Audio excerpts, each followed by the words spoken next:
हजारों साल पहले एक योगी थे जिनका नाम था सुनीरा। हम मानते हैं कि सुनीरा सप्त ऋषियों के ठीक बाद की पीढ़ी के थे। वो उन पहाड़ों में रहे और कार्य किया जो अभी नेपाल में है, और उन्होंने एक असंभव प्रोजेक्ट अपने हाथ में लिया था।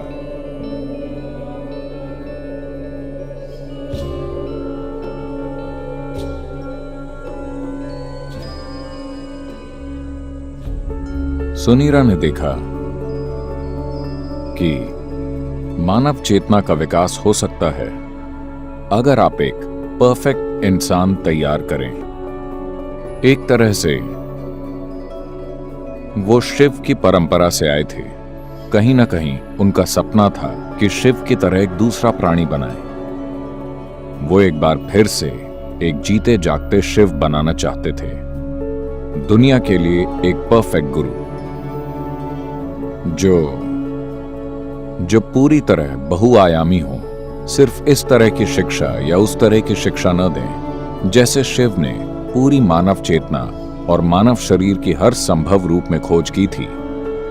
वो वैसा जीवित प्राणी बनाना चाहते थे, तो उन्होंने एक ऊर्जा शरीर बनाना शुरू किया उस तरह का। और फिर उन्हें लगा कि वो उसके ऊपर एक भौतिक शरीर बना सकते हैं और उसे दुनिया में छोड़ सकते हैं कुछ 100 या 1000 साल के जीवन काल के लिए, ताकि वो सारी दुनिया को रूपांतरित कर दें जब तक उनका समय पूरा हो। तो उन्होंने इस प्रोजेक्ट पर काम शुरू कर दिया, और हां, वो इसे पूरा किए बिना ही मर गए।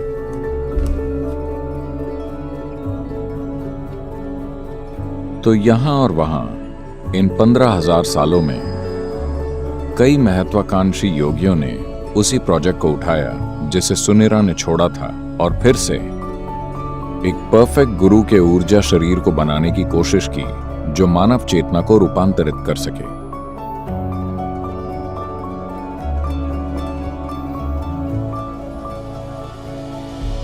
उन्होंने उसे मैत्रेय नाम दिया।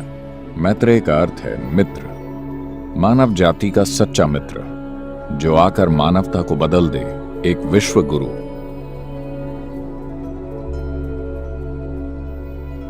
पीढ़ी दर पीढ़ी कई योगियों ने दोबारा सुनीरा के उसी अधूरे प्रोजेक्ट को पूरा करने की कोशिश की। यह हमेशा यौगिक परंपरा का हिस्सा रहा है, लेकिन पिछली सदी में यह सतह पर आ गया। यह समाज के सामने आया क्योंकि थियोसॉफिस्ट ने उस पर काम किया था। एनी बेसेंट,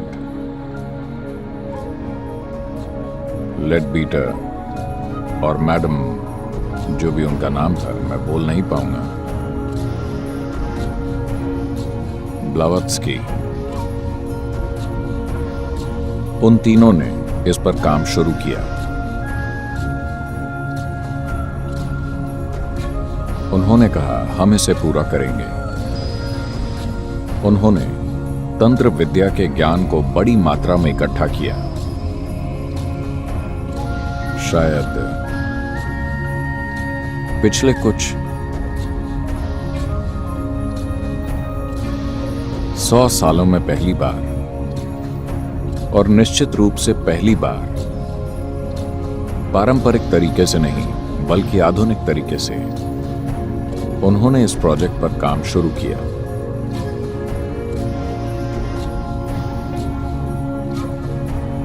और उन्होंने इस प्राणी को ढूंढने का प्रयास किया। इस अधूरे प्रोजेक्ट को वो अपने हाथों में लेकर पूरा करना चाहते थे। कुछ काम किया गया। उनके पास ज्ञान था, पर उनके पास काबिलियत नहीं थी। उन्होंने काफी जानकारी जुटा ली थी, मगर वो ऐसा कुछ करने के लिए जरूरी साधन नहीं जुटा पाए। उन्होंने 2 बार गंभीर प्रयास किए, बस ये घोषित करने के लिए कि उन्होंने प्रोजेक्ट पूरा कर लिया है और परफेक्ट प्राणी आ चुका है, मगर यह कारगर नहीं हुआ।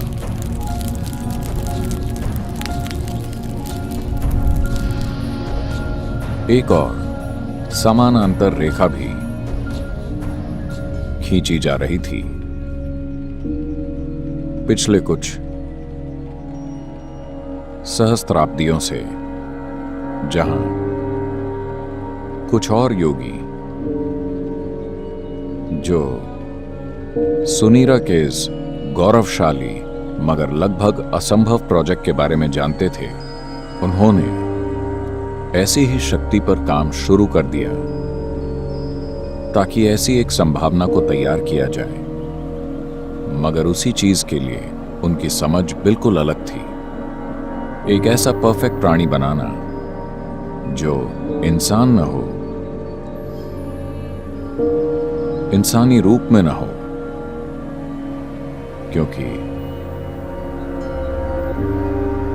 क्योंकि इसे एक इंसान में डालना एक ऐसी संभावना को इंसानी सिस्टम में सभी क्षमताएं हैं, पर फिर भी इसमें उसे थामने के लिए सीमा की जरूरी समग्रता नहीं है।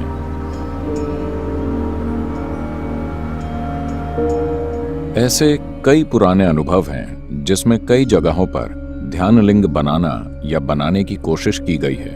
न जाने कितने प्रोजेक्ट शुरू हुए इन पिछले 2000-3000 सालों में, और उन्हें अधूरा ही छोड़ दिया गया किसी न किसी समस्या की वजह से। भोजपुर में एक ध्यानलिंग बनाने की कोशिश की गई थी लगभग 1000 साल पहले, 1000 साल से थोड़ा और ज्यादा। एक स्थानीय राजा ने इसमें सहयोग किया था, तो इसमें खूब पैसा लगाया गया और उन्होंने एक भव्य मंदिर बनाया जो अधूरा है, और बाकी योजना उन्होंने पत्थर पर बना दी। आप जानते, क्योंकि उस समय ड्राइंग बोर्ड नहीं होते थे, उन्होंने एक पत्थर को समतल किया और पत्थर पर मंदिर की विस्तृत योजना बनाई जिसमें इसके निर्माण की सभी जानकारी थी। उनके पास एक भव्य योजना थी, एक सुंदर व्यवस्था और सब कुछ था, मगर कुछ चीजों के कारण वो आधे में ही रुक गया। सिर्फ लिंग पर ही उन्होंने 3 साल से अधिक काम किया। उस पर 14 लोग काम कर रहे थे। एक योगी थे जिन्होंने ये पूरी प्रक्रिया शुरू की थी, और इन्होंने 2 साल से ज्यादा काम करके ये 14 लोग तैयार किए, 7 पुरुष और 7 स्त्रियां, जिनमें जबरदस्त या असाधारण क्षमता थी, और उन्होंने ये काम शुरू किया। They created this lingam almost 95% done. उन्होंने इस लिंग को लगभग 95% बना दिया था, मगर उसी समय एक आक्रमण हुआ।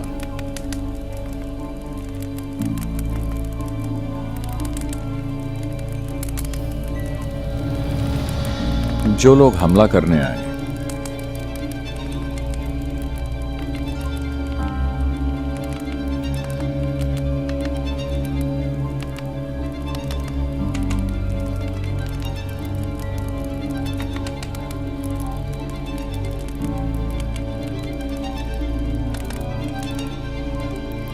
उन्होंने इन लोगों को कुछ ऐसी स्थितियों में पाया जो उन्हें बहुत अजीब लगा, और उन्होंने हमला कर दिया।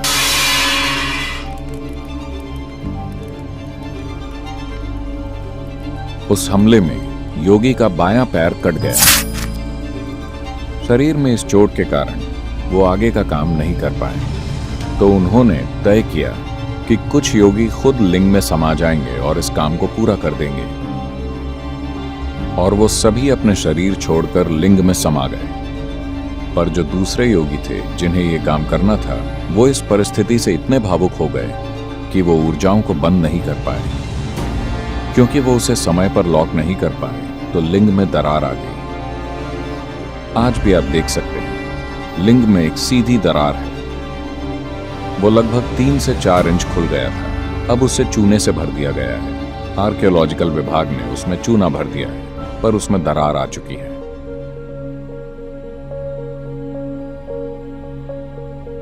ऐसी संरचनाएं बनाना कई योगियों की इच्छा रही है, क्योंकि आत्मज्ञान के साधन बनाना सिर्फ उपदेशों की तरह या अभ्यासों की तरह नहीं जिन्हें कोई कर सके, बल्कि जीवित साधन जिनके आसपास लोग समय बिता सकें, जीवित साधन जिनसे लोगों को उस प्रक्रिया की ओर ले जाया जा सके। ये हमेशा से योगियों की सबसे बड़ी इच्छा रही है। One of them who had such a desire fixed me up for the job. ऐसी इच्छा वाले एक योगी ने इस काम के लिए मुझे चुना।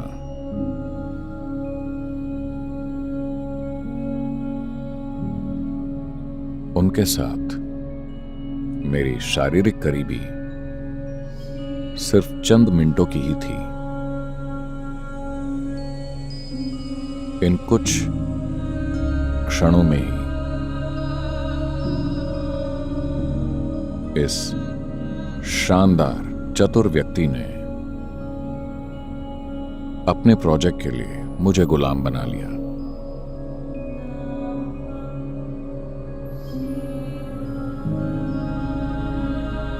मैंने हर काम बस इसे साकार करने के लिए किया, क्योंकि ये मेरे गुरु का सपना था। ये उन्हीं की दूरदर्शिता थी कि ध्यानलिंग स्थापित किया जाना चाहिए।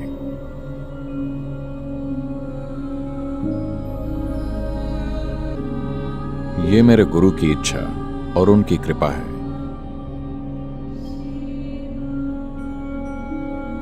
मेरे ख्याल से मुझे उस पागलपन के बारे में कुछ बताना चाहिए जहां से मैं आया हूं। बहुत तीव्र, वाकई दिल तोड़ देने वाली साधना। इन 2 जीवन कालों के लोग मुझे शिव योगी बुलाते थे और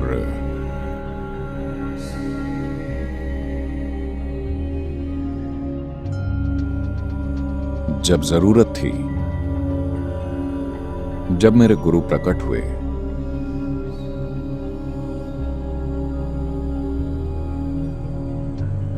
और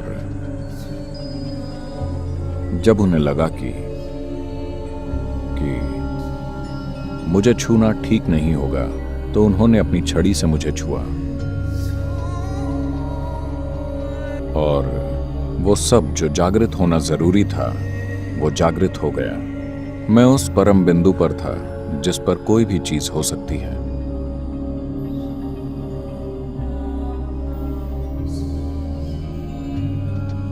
तो उस प्राणी को शिव योगी कहा गया, जो उस मिशन को पूरा करने की कोशिश कर रहे थे जो उन्हें सौंपा गया था, सफल नहीं हुए। वो फिर वापस आए।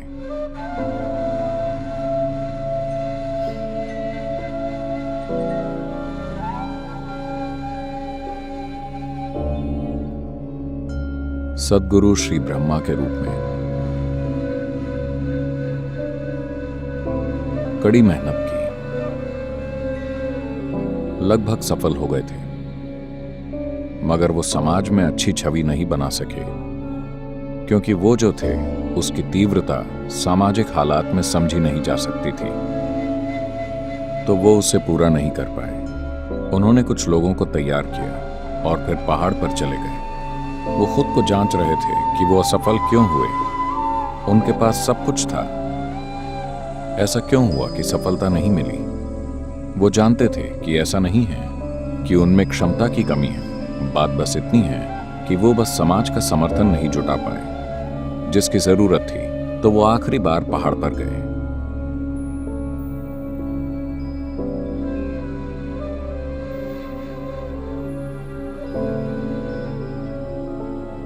ऊपर जाने से पहले उन्होंने घोषणा की। यहां तलहटी पर उनके कुछ शिष्य वहां इकट्ठा हुए। सब ने पूछा, अब क्या करें? वो बोले, इवन तिरपी वरुवन, मतलब ये फिर लौट कर आएगा। और वो आखिरी बार पहाड़ पर गए।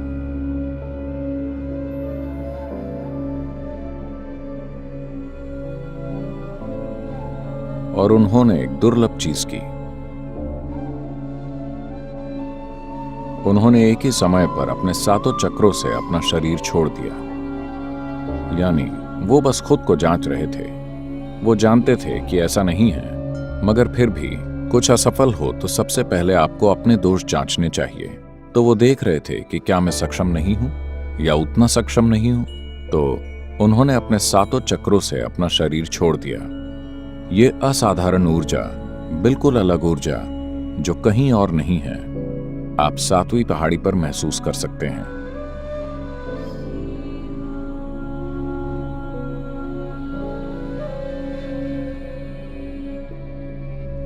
ये कहीं भी मौजूद किसी भी चीज से बहुत ही अलग है। ये बिल्कुल अलग है। तो ऐसा करके वो जान गए कि समस्या क्या है। आपने परिस्थितियों को ठीक से नहीं संभाला।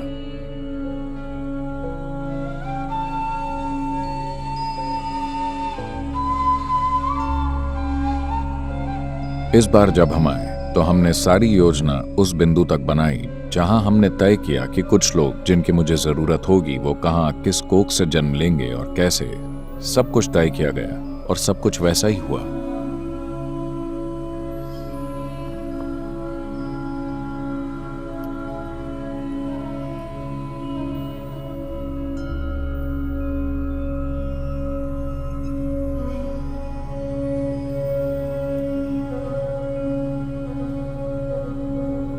प्राण प्रतिष्ठा के लिए जिन लोगों की जरूरत थी, मैंने उन्हें सही जगह पर रखा ताकि सही समय पर सब कुछ साथ में आ जाए।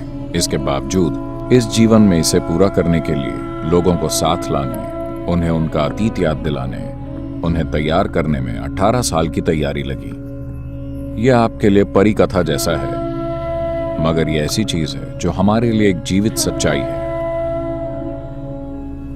तो प्राण प्रतिष्ठा की प्रक्रिया में 3.5 साल लगे, जो बहुत तीव्र प्रक्रिया थी। जिन लोगों ने इन चीजों को होते देखा, उनका जीवन पहले से बिल्कुल बदल गया है। ऐसी चीजें जिनकी उन्होंने कभी सपनों में भी कल्पना नहीं की थी, उन्होंने देखी। उन्हें अब भी विश्वास नहीं होता कि उनकी मौजूदगी में वाकई ऐसा हुआ।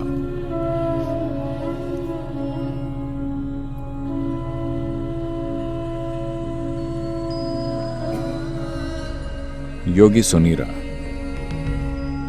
उन्होंने जीवन भर इस पर काम किया और उनके जीवन के अंत में जब ये परफेक्ट प्राणी बनाने का उनका सपना अधूरा रह गया, तब योगी सुनीरा ने एक भविष्यवाणी की। आज से बहुत लंबे समय बाद, बहुत ज्यादा लंबे समय के बाद मेरे द्वारा शुरू किया गया ये काम पूरा होगा और गूंजेगा। यहां नहीं, बल्कि दक्षिण के हरे भरे पर्वतों में। हमारे पर्वत हरे भरे हैं और हम दक्षिण में हैं। तो जो भी सुनीरा की भविष्यवाणी थी वो सच हो गई है, पर उस रूप में नहीं जैसा उन्होंने सोचा था।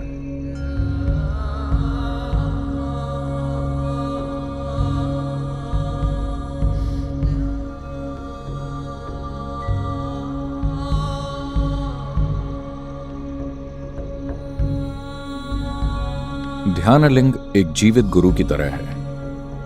एक आध्यात्मिक साधक के जीवन में गुरु की भूमिका सिर्फ शिक्षा या मार्गदर्शन देना नहीं है। सबसे बुनियादी चीज जिसकी वजह से एक आध्यात्मिक साधक गुरु की तलाश करता है, वो ये है कि एक गुरु उसकी ऊर्जा को एक अलग आयाम में जागृत कर सकता है। एक आध्यात्मिक साधक के जीवन में गुरु की भूमिका का ये पहलू ध्यानलिंग ने बहुत अच्छी तरह पूरा किया है। एक बार ध्यानलिंग के घेरे में आने के बाद कोई व्यक्ति अपने अंदर मुक्ति का आध्यात्मिक बीज बोए जाने से नहीं बच सकता।